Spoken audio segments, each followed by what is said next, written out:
नमस्कार विद्यार्थियों, वेद व्यास क्लासेज में आपका स्वागत है। आज हम क्रातार्जुनीयम से, जैसा आप देख पा रहे होंगे, कुछ प्रश्न कैसे हैं मैं आपको पहले ही अवगत करा देता हूं, जिससे आपका समय नष्ट ना हो। तो इसमें ये बहुविकल्पीय प्रश्न दे रखे हैं, आप देख लेना प्रश्नों की प्रकृति कैसी है। तो अगर आपको वीडियो अच्छा लगता है तो इसको हम 2 पार्टों में कवर करेंगे, क्योंकि प्रश्नों की श्रृंखला लगभग 1 से 5 प्रश्न इसमें दे रखे हैं। तो हम लगभग 50 प्रश्न कवर करने की कोशिश करेंगे हम एक वीडियो में। तो आइए विद्यार्थियों, वीडियो स्टार्ट करते हैं। देखो, यूपी में संस्कृत हिंदी में भी आती है। यूपी टीजीटी या पीजीटी की परीक्षा देंगे तो उसमें संस्कृत आती है, और संस्कृत में तो आती ही। तो ये दोनों विषयों के लिए अच्छी है संस्कृत, यूपी के लिए। और तो आइए वीडियो स्टार्ट करते हैं। और बहुत सारे विद्यार्थी यूपी टेट में भी संस्कृत लेते हैं, तो उनके लिए भी ये बहुत ही अच्छा वीडियो होने वाला है। अगर आपको वीडियो अच्छा लगता है तो आप चैनल को लाइक सब्सक्राइब कर सकते हैं विद्यार्थियों। तो देखो, पहला प्रश्न बनता है हमारा, क्रातार्जुनीयम के रचयिता हैं। तो ये रचयिता, ये यहाँ पे गलत दे रखा है, रचयिता शब्द ऐसे नहीं लिखा जाता है, रचयिता। तो माघ, कालिदास, भारव और भास। तो इसका राइट आंसर क्या होगा? तो राइट आंसर इसका भारव होगा। पहले का ग आंसर आपका राइट होगा। सुनते रहना, और मैं यहाँ पे ये पेन भी रख देता हूँ, पेंसिल। भारव की रचना है, भारव की रचना 1, 2, 3, 4। तो उनकी सिर्फ एक ही रचना थी, भारव की जो थी। भारव की कृति है रघुवंश, उत्तर रामचरितम, कादंबरी, क्रातार्जुनीयम। तो देखो, ये क्वेश्चन वही रिपीट हो गया है, क्रातार्जुनीयम थी। तो नेक्स्ट देखिए, भारव के पिता का नाम था कृष्णधर, श्रीधर, लक्ष्मीधर और भूधर। तो राइट आंसर इसका ख है, श्रीधर उनके पिताजी का नाम था। भारव की माता का नाम था सुशीला, लक्ष्मी, सुनीता, सरस्वती। तो 5 में का आपका क वाला सही है, सुशीला उनकी माता का नाम था। छठवें प्रश्न की तरफ चलते हैं विद्यार्थियों। छठवां प्रश्न आप देख पा रहे होंगे स्क्रीन पर। भारव की पत्नी का नाम था रदनिका, सुशीला, रसिका और राधिका। तो छठवें का आंसर आपका रसिका उनकी पत्नी का नाम था, ग वाला आपका राइट आंसर है, रसिका। सातवां देखेंगे विद्यार्थियों, क्रातार्जुनीयम किस विधा की कृति है? नाटक है, महाकाव्य है, खंडकाव्य है, कथा है। तो इसका राइट आंसर महाकाव्य है, क्रातार्जुनीयम जो है। प्रश्न 8 देखेंगे विद्यार्थियों, क्रातार्जुनीयम महाकाव्य विभक्त है, किसमें है? क अंकों में है, सर्गों में है, खंडों में है या उल्लासों में? तो इसका ख वाला राइट आंसर है, सर्गों में विभक्त है। 9वां, क्रातार्जुनीयम का कथानक लिया गया है रामायण से, महाभारत से, पुराणों से, वेदों से। तो इसका राइट आंसर ख है, महाभारत से लिया गया है। 9वें का आपका ख राइट आंसर हो जाएगा। 10वें का देखिए, क्रातार्जुनीयम में सर्ग हैं 19, 20, 21, 18। तो 18 आपका राइट आंसर है, 18 सर्ग क्रातार्जुनीयम में हैं। 11वां, क्रातार्जुनीयम के प्रथम सर्ग में श्लोकों की संख्या है 50 है, 80 है, 46 है, 45 है। तो 46 इसका राइट आंसर है, ग वाला राइट आंसर है, 46 है। 12वां देखिए, क्रातार्जुनीयम के प्रथम सर्ग में छंद है वंशस्थ छंद है, आर्या है, मालिनी है, अनुष्टुप है। तो राइट आंसर 12वें का क वाला होगा, वंशस्थ छंद है इसका। 13वां देखिए, क्रातार्जुनीयम के मंगलाचरण में छंद है, उपजाति है, आर्या है, मालिनी है, वंशस्थ है। तो देखो, प्रथम सर्ग का छंद जब वंशस्थ है तो वंशस्थ छंद ही मंगलाचरण में है आपका। 13वें का घ वाला ही आपका राइट आंसर है।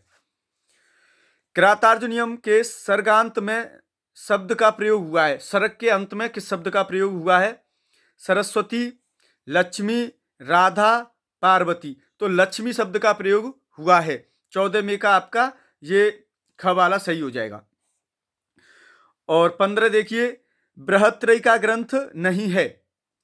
बृहत्त्रयी का ग्रंथ नहीं है, कौन सा नहीं है देखिए, शिशुपाल वधम, मृच्छकटकम, किरातार्जुनीयम, नैषधीय चरितम। तो मृच्छकटकम बृहत्त्रयी के अंतर्गत नहीं आता है। ख वाला आपका ये राइट आंसर है, नहीं पूछा है, नहीं की दृष्टि से मृच्छकटकम। बृहत्त्रयी का ग्रंथ है रघुवंश है, नैषधीय चरितम है, रामायण है और महाभारत है। 16 में का आपका ख वाला सही है, नैषधीय चरितम है, बृहत्त्रयी के अंतर्गत आता है। तो बृहत्त्रयी के अंतर्गत किरातार्जुनीयम, शिशुपाल वधम और नैषधीय चरितम, ये 3 ग्रंथ आते हैं। 17वां प्रश्न देखिए विद्यार्थियों, 17वां, हाँ ये, भारव किस लिए प्रसिद्ध हैं? उपमा के लिए नहीं, उपमा के लिए तो कालिदास हैं। पद लालित्य के लिए, रस के लिए, अर्थ गौरव के लिए। तो अर्थ गौरव के लिए प्रसिद्ध हैं। भारव का वास्तविक नाम था, भारवी था, दामोदर था, आतपत्र था, कोई नहीं। 18 में का आपका दामोदर, ख वाला सही हो जाएगा, 18 में का ख। अब 19वां देखिए विद्यार्थियों, 19वां ये रहा, आतपत्र किसका उपनाम था? तो अभी प्रश्न रिपीट हुआ है, देखो, भारव, माघ, कालिदास, भवभूति। तो भारव का था, भारव। 20वां देखिए, भारव का समय है तो 725 ईस्वी के लगभग, 700 ईस्वी के लगभग, 600 ईस्वी के लगभग और 500 ईस्वी के लगभग। देखो यह प्रश्न यूपी टीजीटी में एक बार पूछा जा चुका है। हालांकि सारे प्रश्न इंपोर्टेंट हैं और इसके जो श्लोकों की संख्या भी एक बार पूछ ली गई थी और रस भी पूछ लिए जाते हैं, बृहत्त्रयी से संबंध भी प्रश्न पूछे जाते हैं। तो आप इस चीज का ध्यान रखेंगे। तो 20वें वाले का आपका आंसर हो जाएगा, आपका ग वाला इसका सही आंसर है, 600 के लगभग। ग वाला 600 जो है ये राइट आंसर रहेगा। तो मैं आपको बताना चाह रहा हूं, तो बृहत्त्रयी में कौन से ग्रंथ आते हैं, नहीं आते हैं, प्रथम सर्ग में श्लोकों की संख्या कितनी है, जो पहले आ चुका है प्रश्न, और ये प्रश्न भी यूपी टीजीटी में एक बार पूछने के लिए आया था। किरातार्जुनीयम का मुख्य रस क्या है? वीर रस है, शांत है, श्रृंगार है, करुण है। बताइए, तो इसका आंसर आपका राइट वीर रस होगा। देखिए, भारव ने किस अलंकार को प्रमुखता दी है?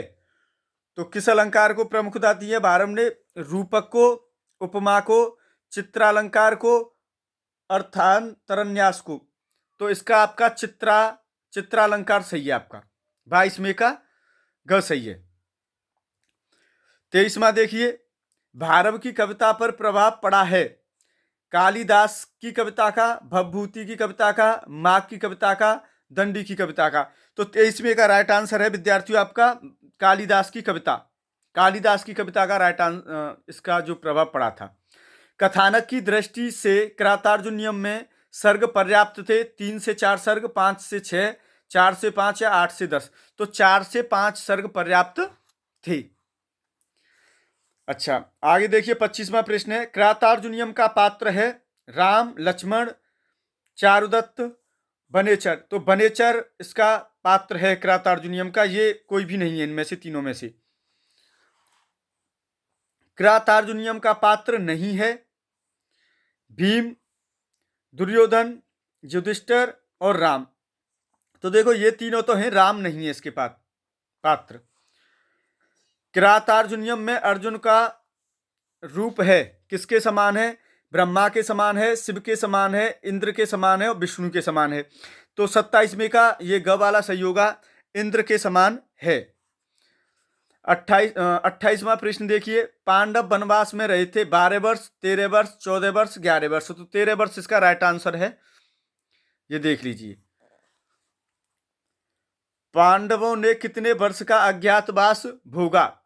14 वर्ष का, 13 वर्ष का, 12 वर्ष का, 1 वर्ष का। तो 1 वर्ष इसका राइट आंसर होगा। तो देखो प्रश्नों की प्रकृति विद्यार्थियों बहुत अच्छी है और आप इसको देख सकते हैं यूपी टेट, और इनमें बहुत सारे प्रश्न, जैसे कोई विद्यार्थी संस्कृत लेता है तो उसमें प्रश्न काफ़ी आते हैं इसमें से, और किरातार्जुनीयम में तो हर किसी परीक्षा में संस्कृत में प्रश्न आता ही आता है। 30वां प्रश्न देखेंगे विद्यार्थियों, किरातार्जुनियम के प्रथम सर्ग में वनेचर किससे वार्तालाप कर रहा है? दुर्योधन से, द्रौपदी से, युधिष्ठिर से और कृष्ण से। तो ग वाला इसका राइट आंसर होगा युधिष्ठिर से। 31वां देखिए विद्यार्थियों, किरातार्जुनियम के प्रथम सर्ग में कौन किससे वार्तालाप कर रहा है? युधिष्ठिर भीम से, वनेचर युधिष्ठिर से, युधिष्ठिर दुर्योधन से, भीम अर्जुन से। तो इसका 31वें का ख वाला राइट आंसर होगा, वनेचर युधिष्ठिर से वार्तालाप कर रहा है। 32वां देखिए, 32 ये रहा। पांडवों ने अपना निवास स्थान बनाया शांति वन को, प्रमद वन को, द्वैत वन को, इनमें से कोई नहीं। द्वैत वन इसका राइट आंसर है विद्यार्थियों, द्वैत वन। किरातार्जुनियम का नायक है, आप बता देना थोड़ा सा, अगर आपके लिए समय दिया करूं, मैं बहुत जल्दी आंसर बोल रहा हूं क्योंकि आपका समय नष्ट ना हो। अगर आपको कुछ विद्यार्थियों को ऐसा वीडियो भी पसंद आता है कि वो टीचर समय दें थोड़ा सा, मैं समय आप वीडियो लंबा ना हो जाए इस वजह से, और आप चाहेंगे तो कमेंट बॉक्स में बता देना फिर। हाँ, तो आपके 32-33वां है, 33वां जैसा देख पा रहे होंगे। द्रौपदी युधिष्ठिर को किसके प्रति उकसाती है? तो अर्जुन के प्रति, कृष्ण के प्रति, दुर्योधन के प्रति या धृतराष्ट्र के प्रति। तो 33वें का आपका दुर्योधन के प्रति ग वाला राइट आंसर हो जाएगा। और 34वां, किरातार्जुनियम का नायक है, कई बार परीक्षाओं में पूछने के लिए आ चुका है प्रश्न। भीम है, युधिष्ठिर है, दुर्योधन है, अर्जुन है। तो अर्जुन इसका राइट आंसर होगा, 34वें का घ वाला राइट आंसर होगा। 35वां देखिए, किरातार्जुनियम के कथानक का मूल स्रोत महाभारत का पर्व है। तो किस पर्व से? महाभारत से तो लिया है, आपको पहले प्रश्न मिला था, लेकिन अब महाभारत में पर्व हैं, किस पर्व से लिया है? तो वन पर्व से, आदि पर्व से, शांति पर्व से या उद्योग पर्व से। तो इसका जो कथानक लिया गया है 35 वाले का, आपका वन पर्व से लिया गया है, क्योंकि वनेचर जो है वन में ही आके तो युधिष्ठिर को सारी वृत्तांत सुनाता है। कठोर भूमि पर कौन सोते हैं? दुष्यंत, दुर्योधन, नकुल, सहदेव और भीम और नकुल। तो इसका आपका राइट आंसर बताइए 36वें का। 36वें का आपका नकुल और सहदेव, क्योंकि छोटे थे ये, तो ये भूमि पर शयन करते थे, कठोर भूमि पर। हाँ, नेक्स्ट देखिए, किरातार्जुनियम में स्त्री पात्र है सीता, द्रौपदी, उर्मिला, कौशल्या। तो द्रौपदी है। 38वां देखिए,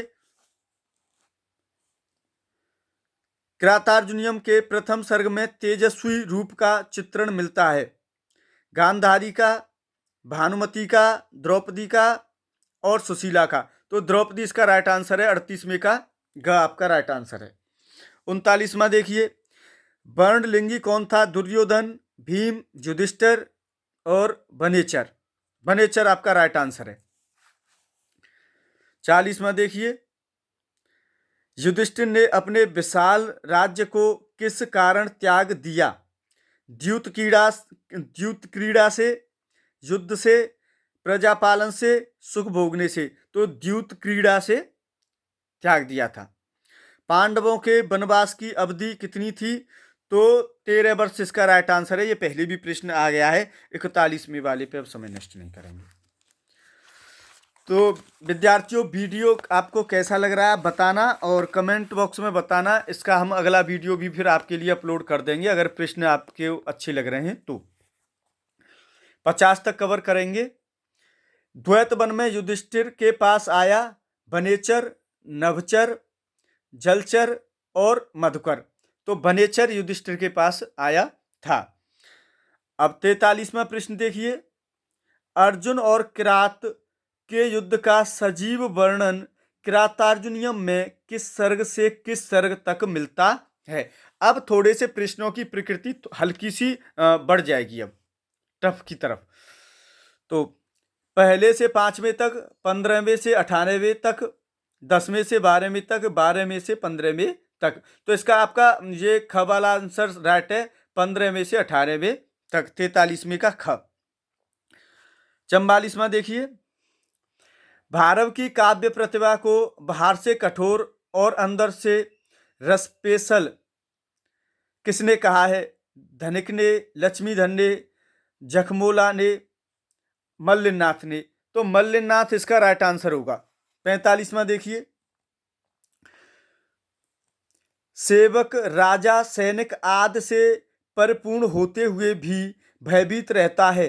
युधिष्ठिर द्रौपदी से, भीम युधिष्ठिर से, दुर्योधन युधिष्ठिर से, युधिष्ठिर दुर्योधन से। तो इसका ग वाला आपका राइट आंसर है 45वें का ग, दुर्योधन, दुर्योधन युधिष्ठिर से। 46वां प्रश्न देखिए, वनेचर ने युधिष्ठिर से कहाँ भेंट की? द्वैतवन में, वन में, भवन में, अंतःपुर में। तो इसका राइट आंसर आपका 46वें का द्वैतवन हो जाएगा। द्वैतवन 46वें का क। 47वां देखिए, दुशासन को युवराज बनाकर स्वयं यज्ञादि कर्म कौन करता है? युधिष्ठिर, दुर्योधन, धृतराष्ट्र, वनेचर। तो आपका ये ख वाला आपका राइट आंसर हो जाएगा। ख वाला आपका राइट आंसर होगा 47वें का ख। 48वां देखिए, वनेचर किस वेश में गया? भिखारी के वेश में, ब्रह्मचारी के वेश में, सेवक के वेश में, या राजा के वेश में? तो यह प्रश्न कई बार परीक्षाओं में पूछने के लिए आ चुका है। तो ब्रह्मचारी के वेश में। दुर्योधन के दूत हैं सज्जन, दुष्ट, सच्चरित्र, सच्चरित्र और हितैषी। तो इसका आपका 49वें का ग वाला राइट आंसर होगा, सच्चरित्र। वनेचर दुर्योधन की बातचीत को सुनकर किसके पास गया? भीम के पास, द्रौपदी के पास, कर्ण के पास, युधिष्ठिर के पास। यानी वनेचर दुर्योधन की बातचीत को सुनकर युधिष्ठिर के पास। 50 का घ वाला आपका राइट आंसर हो जाएगा, 50 का घ। चलो और देख लेते हैं कुछ प्रश्न विद्यार्थियों। 51वां देखिए, माघ के काव्य पर भारव का प्रभाव स्पष्टतः परिलक्षित होता है, अतः भारव का काल माघ से पूर्व का है। भारव का काल माघ के समकालीन है। भारव का काल माघ के बाद का है, या इनमें से कोई नहीं। तो 51 वाले का आपका ये पहला वाला क वाला ऑप्शन राइट होगा। भारव का काल माघ से पूर्व का है, यानी भारव पहले थे। 52वां देखिए, युधिष्ठिर के पास आकर वनेचर ने सर्वप्रथम क्या किया? सेवा की, समाचार दिया, प्रणाम किया, युद्ध किया। तो 52 वाले का आंसर आपका प्रणाम किया। क्यों? राजा को हमेशा सेवक आकर प्रणाम ही करता है। देखिए 53वां देखिए, अवंती सुंदरी कथा के आधार पर भारव रहने वाले थे। उत्तर भारत के, पूर्वी भारत के, पश्चिमी भारत के, या दक्षिण भारत के? तो 53 वाले का आपका दक्षिण भारत के रहने वाले थे। ये वाला सही है, घ वाला आपका राइट आंसर है। तो विद्यार्थियों और भी प्रश्न आप आगे देख सकते हो। तो मैं इन प्रश्नों को 55 प्रश्न तक ही कवर करूंगा आज की वीडियो में, और नेक्स्ट वीडियो आपको चाहिए तो आप मुझे बता देना, मैं अपलोड कर दूंगा आपके लिए। तो देखिए 54 वाला प्रश्न देखिए, कृतार्जुनीयम के मंगलाचरण में किस शब्द का प्रयोग हुआ है? लक्ष्मी का, श्री का, सरस्वती का, पार्वती का? तो श्री शब्द का प्रयोग मंगलाचरण में हुआ है। 54 वाले का आपका ख वाला राइट आंसर हो जाएगा, ख। ये अर्जुन और शंकर का युद्ध किस पर्वत पर हुआ? तो देखो, अर्जुन और शंकर का युद्ध हुआ था। आपने अगर पढ़ी होगी तो, नहीं पढ़ी होगी तो आप अब सुन सकते हो। हिमालय पर, इंद्रकील पर्वत पर, विंध्याचल पर्वत पर, और रेवतक पर्वत पर। तो इंद्रकील पर्वत पर युद्ध हुआ था। तो विद्यार्थियों आज के लिए बस इतना ही। वीडियो थोड़ा सा बड़ा हो जाएगा और थोड़ी सी अपलोड करने में दिक्कत आएगी उसको। तो इसमें 1 से 4 प्रश्न दे रखे, मैंने आपको बताया था 1 से 5 प्रश्न। तो अगर इससे आगे वाला वीडियो आपको चाहिए तो आप बता देना, कमेंट बॉक्स में कमेंट कर देना। आज के लिए बस इतना ही विद्यार्थियों। अगर वीडियो आपको अच्छा लगता है तो आप कमेंट बॉक्स में अवश्य कमेंट कर सकते हैं। थैंक यू आज के लिए।